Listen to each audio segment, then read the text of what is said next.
এখন একটু বেরাচ্ছি বাজারে। আর পুপুর যেহেতু আজকে পরীক্ষা শেষ হয়ে গেছে, ওই জন্য ও বায়না করলো যে মা চল একটুখানি যাই। তো কোথায় যাব ভেবে না পেয়ে ওই জন্য ভাবলাম চলো একটু বাজারে যাই। আর এখানে একটা ছাগল বাড়ির সামনে এসছে, আর পুপু বারবার করে বলছে আমাকে যে মা দেখা, এটা দেখা সবাইকে।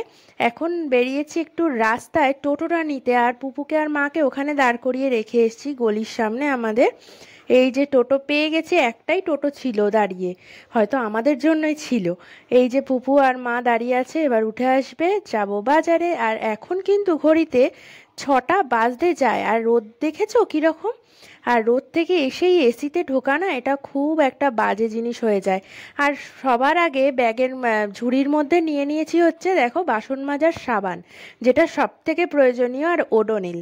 আর পুপু এটা ওটা সেটা তো দেখাতেই আছে। এখানে একটা প্রদীপ দেখাচ্ছে, বলছে এটা নে মা। ছোট ছোট। এদিকে আমার মুখটা এরকম বাংলার পাঁচের মতো হয়ে থাকার কারণটা বুঝতেই পারছো।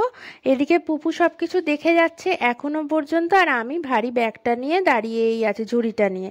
তো তাড়াতাড়ি করে আমি এখানে ভিড় হওয়ার আগেই কিন্তু বিলটা করতে চলে এসেছি। দেখেছো কত জিনিস নেওয়া হয়েছে, আর এটা এতক্ষণ আমি ধরে দাঁড়িয়েছিলাম। মুখটা বাংলার পাস তো হবেই। তো চলো এবার বেরিয়ে গেছি। এখন বেরিয়ে গিয়ে একটুখানি চা খেতে ইচ্ছা করছিল, অনেক দিন না দুধের চা খাই না, তাই জন্য ভাবলাম যে না, আর বাইরের চা খেতে এত ভীষণ ভাল লাগে। তো এই এক ব্যাগ বোঝাই করা জিনিসপত্র আনা হয়েছে, দেখাই কি কি এনেছি। এবার আনা হয়েছে এরকম দুটো টোস্ট, চা দিয়ে ভীষণ ভাল লাগে খেতে, এই টোস্ট এনেছি। সব থেকে যেটা বেশি লাগে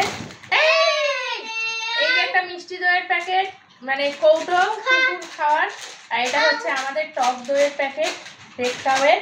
তোমাকে এখন দেওয়া যাবে এরকম গাদা গুচ্ছে 10 টাকাওয়ালা 20 টাকাওয়ালা বিস্কুটের প্যাকেট আনা হয়েছে। এটা পুপুকে বলা হয়েছে 1 মাস চালাবি, আর আনা হবে না। এটাই ও টিফিন নেবে, এটাই বিকেলবেলা খাবে, এইসব হবে। দিদি বলে কথা, না বকলে হয়?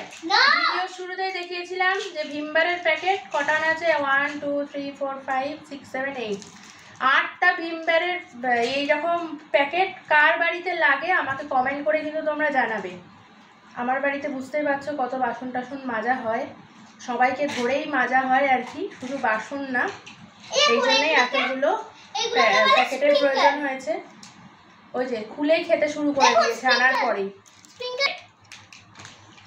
পুপুর জন্য আনা হয়েছে এই যে এক ঢাই করা জিনিসপত্র, লবঙ্গ কিছু আনা হয়নি বলে ও রেগে যাচ্ছে।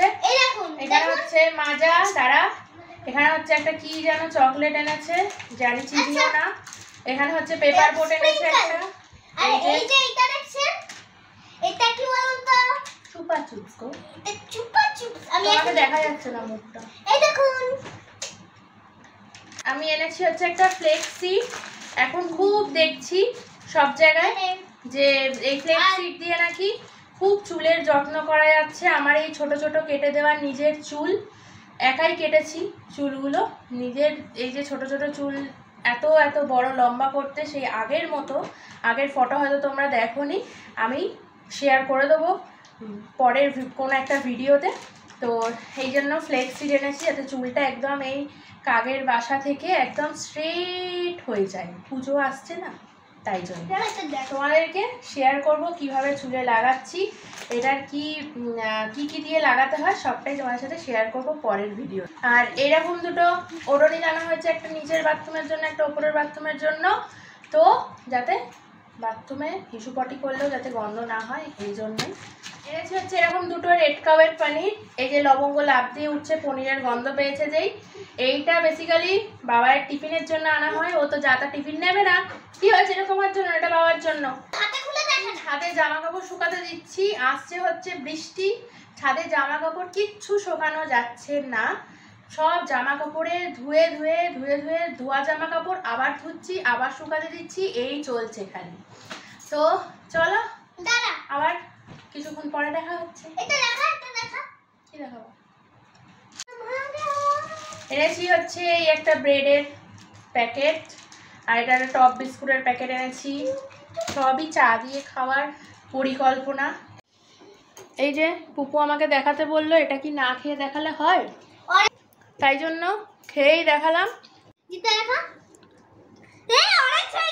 এবার একটু এসিটা বন্ধ কর। বিলটা কে দেবে? আমি? আমার খেয়ে দিয়ে কাজ আছে কোনো? কি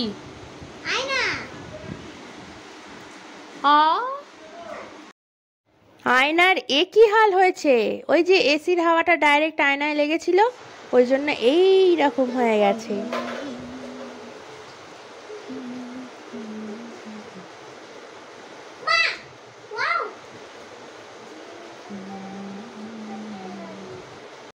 একটু যেই বসতে যাই তখনই দেখি হাতে আমার ঝাঁটা নেতা এইসব নিতে হয় উঠেই।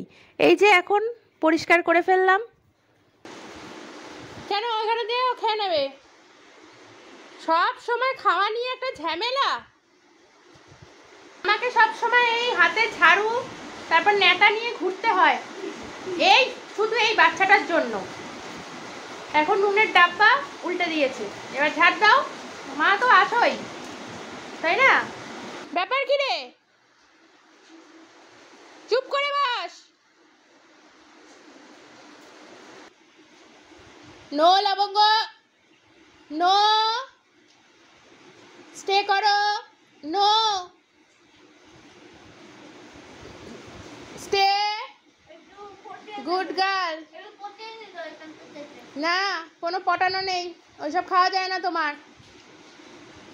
কেউ যদি লবঙ্গর সামনে হাতে ঝাড়ু আর ওই মোছার যে লাঠিগুলো হয় সেই নেওয়া হয়, তাহলেই ও এইভাবে কামড়ে ধরবে, কিছুতেই কাজ করতে দেবে। বাজার থেকে এনেছিলাম ভুট্টা। ভুট্টা ভেবেছিলাম বাড়িতে বসে বসে শান্তি করে খাবো। যার বাড়িতে এরকম একটা দুষ্টু বাচ্চা আছে সে কি আর বসে ভুট্টা খেতে পারে? এই যে মাথার ওপর তুলে খেতে হচ্ছে ভুট্টা। আর ওর অবস্থাটা একবার দেখো, কতটা ও লাফিয়ে উঠতে শিখে গেছে এখন। স্যার ট্রেনিং দেয়, তাই জন্য এতটা লাফিয়ে উঠতেও শিখে গেছে। এবার ছাদে চলে এসেছি ভুট্টা খাওয়ার পরে। ছাদে এক ছাদ ভর্তি জামা কাপড়, শুকাচ্ছে না, টিপটিপ করে বৃষ্টি আবারও শুরু হয়েছে। সাথে দেখা করতে পারবে না, তাই না? এসছে কি স্যার? স্যার কি এসছে দেখলে? এসছে। যেখানে মা যাবে সেখানেই ও পায়ে পায়ে ঘুরবে। আর গেছিলাম ছাদে বললামই তো, ও ছাদ থেকে ঘুরে চলে এলো আমার সাথে। এখন দেখতে গেছে স্যার এসছে কিনা। তো চলো এখন ভিডিওটা এখানে